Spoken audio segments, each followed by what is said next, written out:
Do you ever just sit and watch your sleeping dog? Observe as their little feet run along the ground, just waving halfway in the air as they let out innocent half-gruntled barks. Have you ever just wondered what's going on inside their sleeping minds, what they're dreaming about? Maybe it's a squirrel they're chasing, or a ball. Maybe they're simply enjoying time with their life partners, their owners, their best friends. Or maybe what's going on is something entirely different, lurking just beyond the realm of what we can possibly comprehend, something so terrible we'd be better off in the gleeful shadow of ignorance. I wish I could tell you this was all just speculation, crazy ideas conjured up by a bored mind, but the truth is that I've seen what exists inside the mind of a sleeping dog, and it terrifies me beyond what I ever imagined possible.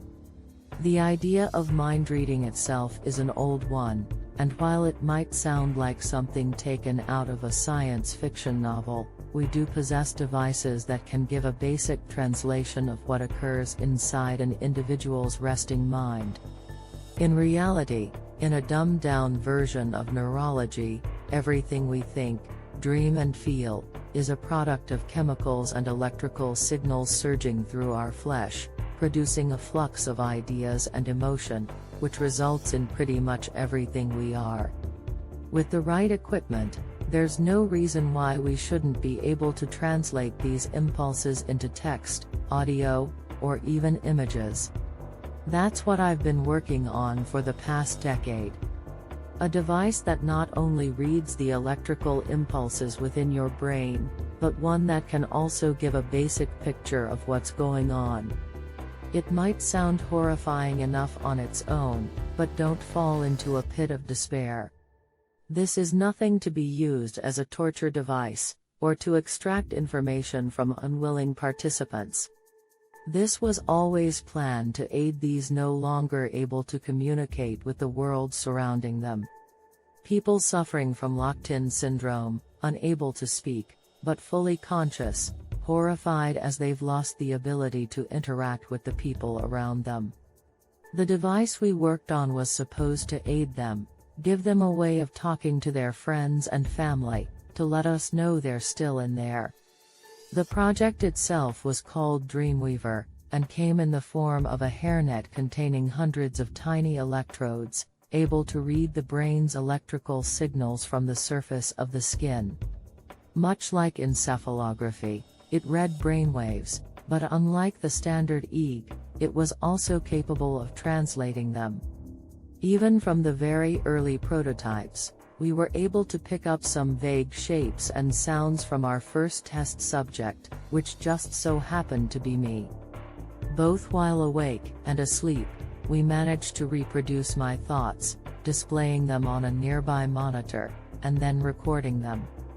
Awkwardly enough, the first dream happened to be erotic in nature, witnessed by all four of my fellow scientists, laughing hysterically as I was forced to confirm they were, in fact, my dreams, but regardless of how embarrassed I felt, we were all ecstatic to have taken such a massive leap forward in science. After that first, successful, but slightly awkward attempt, we decided it would be more professional to find a third party of willing, and hopefully shameless volunteers, to share both their conscious and unconscious thoughts. A couple of weeks went by, and we recorded grainy, hardly intelligible thoughts and dreams from about a dozen people, each aiding us in our goal to properly calibrate the Dreamweaver device, and to translate the signals. The main problem that we quickly discovered was that while our technology was state-of-the-art, the human mind was simply too complex to easily translate. Too much noise, too many emotions, and an overabundance of useless information stored in our high-functioning brains, all making it difficult to properly read anyone's thoughts with a high level of accuracy. Then, one of my colleagues suggested we take a step back, and start over with a more primitive creature. One that we can confirm have dreams, emotions and thoughts, but to a lesser extent, humanity's best friends, dogs. Yes, we could have used more primitive primates, but that meant time had to be spent on an excessive amount of paperwork. Dogs were more readily available. I was quick to volunteer up my own best friend, Robbie, as our very first animal test subject. He spent most of his days sleeping away or eating anyway, so having us monitor his dreams wouldn't make much of a difference. All we needed was an endless supply of snacks, and he'd happily drift off and snore, wherever, and whenever he could. It was something I'd noticed even as Robbie was a puppy, one who'd just eaten half a pizza he found lying on a bench, swallowed in just a few seconds before I could stop him. Being a Bernese mountain dog pushing 100 pounds, carrying him home, even back then, was a tremendously difficult task. I brought him to the sleep lab, accompanied by his favorite toy, blanket, and a bag of snacks sufficient to put him into a coma for a couple of hours. As predicted, it didn't take more than half an hour of enough of petting and feeding, before Robbie fell fast asleep on top of his blanket, snoring like a tractor, and wearing the Dreamweaver. Now, we just had to wait for Robbie to go through the stages of sleep, before finally reaching REM, the interval of dreaming.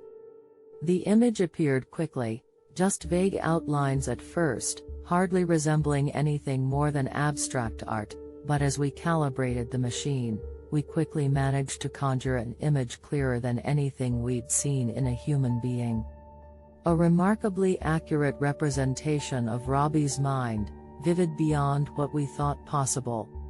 We saw the picture from Robbie's point of view. Him running through what looked like a narrow alley, the ground full of debris, metal and other junk. He sniffed frantically around, periodically lifting his head to reveal thick, black smoke obscuring the view above. He stopped and barked, not a threat, but one calling out for someone, before he kept moving through the alley, and onto the main street. Just like the alleyway, it was poorly maintained, full of cracks and covered by various trash. Most of the buildings around were on the brink of collapse, with one of them engulfed in wild flames that shot far up into the sky above. Robbie instinctively ran over to the burning building, defying his usual cowardly soul, and stood outside growling at it. Before long, a woman burst out from the front door, her clothes on fire as she screamed in a mixture of horror and agony. He chased after her while she ran around in panic, only lying down in a hopeless attempt at extinguishing the flames. All the while, Robbie barked at the fire, not understanding that they weren't a living creature, a thing that he couldn't scare away. He just saw something moving around the woman, hurting her, and he wanted so desperately to help. It was a futile fight, and the woman couldn't escape the heat. Within a couple of minutes, her skin had melted, with her hair burned away, and her own eyes turned to goo inside her skull. After what must have felt like an eternity of pain, she'd suffocated from the smoke, and fell silent on the ground. Then Robbie woke up. He shot to his feet as he quickly inspected his surroundings, the horrible dream fading rapidly from his easily distracted mind. Once he noticed me there by his side, he immediately returned from worry to joy, violently wagging his tail and jumping up to lick my face. I petted him, and smiled at his dumb, loyal face that had long since forgotten the dream. On the inside, however, I was filled with terror. What the hell had we just witnessed? Right then, I wished for nothing more than to be able to verbally communicate with my dog. The device we'd invented read minds, but it did little to translate it back to animals. There were too many questions for me to even begin, the main one being how he'd come up with such a horrific scenario. I'd had Robbie since he was nothing but a tiny puppy, small enough to fit in one hand. Destruction, fire, death, these were all concepts he shouldn't even understand, let alone have the ability to recreate in such an apocalyptic scene, a nightmare to match anything I'd ever experienced myself. After a short discussion with my colleagues, we decided to keep Robbie at the lab for a few more nights, check if the dream was a one-time event, or if they were thoughts and worries that haunted him each and every night. Robbie naturally loved the extra attention he received at the lab, and couldn't be happier. For the next week, we kept him close, feeding him, and making sure he felt comfortable enough to spend a sufficient amount of time sleeping. While most of his dreams were exactly what one would expect from a dog, running through the woods, chasing butterflies and eating all the food in the world, about a third of his dreams were exactly the nightmares we'd witnessed during the first experiment. A post-apocalyptic wasteland filled with the corpses of animals and humans, just rotting away on the already broken streets, surrounded by collapsed buildings, and a sky so consumed by smoke that the sun was nothing but a faint memory. Some of the still-standing buildings I could recognize. Landmarks from our city that Robbie hadn't even seen in his entire life, yet there they were in his dreams, as clear as my own memories of them. He saw our ancient, local cinema, our apartment building, the park, and the history museum. He traversed the desolate streets in search of any sentient life, but only came across bones of those long since dead, debris and leafless trees looming over the streets. Whatever had happened to the world, it had caused utter destruction beyond repair, and if humanity had endured, they were nowhere to be seen. It wouldn't be until the fifth recording, before Robbie finally came across another person stumbling aimlessly through the ruins. He collapsed to the street before he even noticed my dog, and it quickly became apparent that he too was standing on death's doorstep. Robbie wandered over and licked the stranger's face, whimpering as he attempted to wake him back up. His shirt had been torn, and a partially healed, severely infected wound covered most of his bloated abdomen. He briefly opened his eyes, and smiled weakly at the friendly creature there to see him off as he passed over to the other side of life. Once he let out his last breath, Robbie lay down beside him and cried, left alone in a broken world. Days passed and we kept monitoring his dreams. The story they told was broken into different pieces, and was hard to put together, or to understand from a dog's point of view, but they always displayed destruction, and Robbie wandering through the lonely world, hopelessly searching for someone he'd probably never find. Me.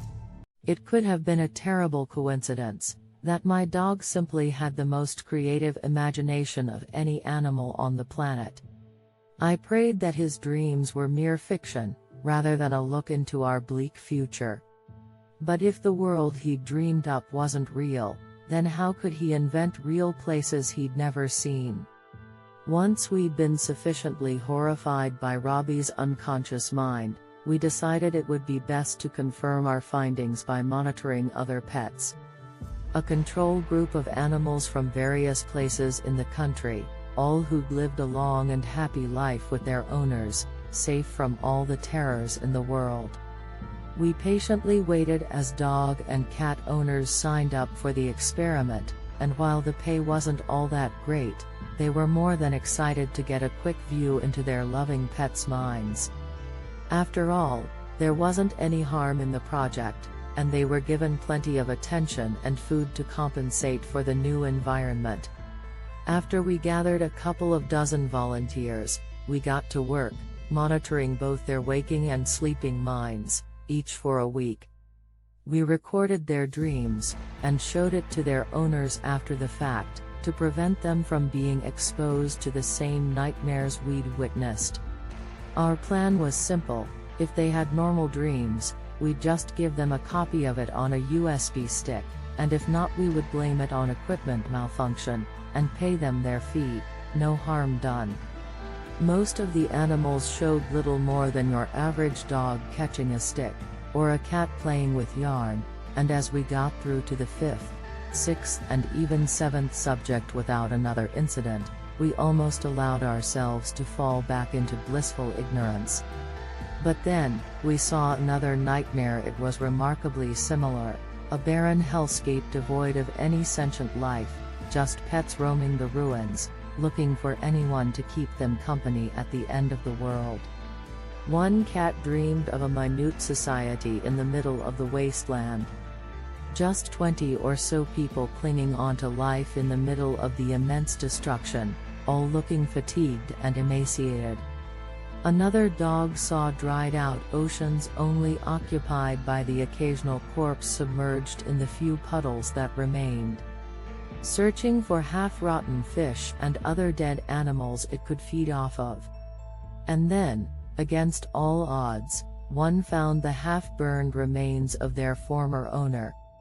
We could recognize her face as one of the volunteers, twisted in an everlasting expression of agony and confusion. Whatever she had seen, or would see in the future, would remain a mystery. We ended the experiment there. Those lucky animals who had pleasant dreams were recorded and given to the owners, the rest were discarded, locked away on a hard drive to be kept hidden, as we apologized to the volunteers under the pretense that our equipment simply didn't find anything. Let's just say machine malfunction is a popular excuse in the science community when they find something they don't want you to know. Following the dreadfully successful experiment, we handed the recordings and device over to more appropriate scientific groups. Whether we discovered something about our near future or not, we needed people with better resources to deal with it.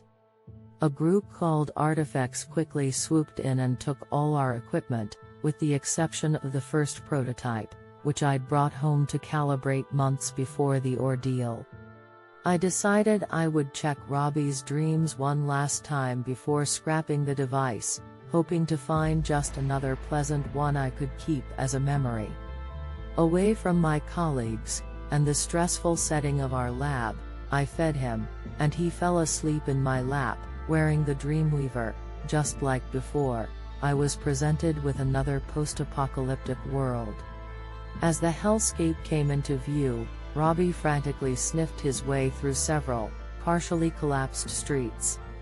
He squeezed himself through a crack in a wall, entering a well-lived-in building.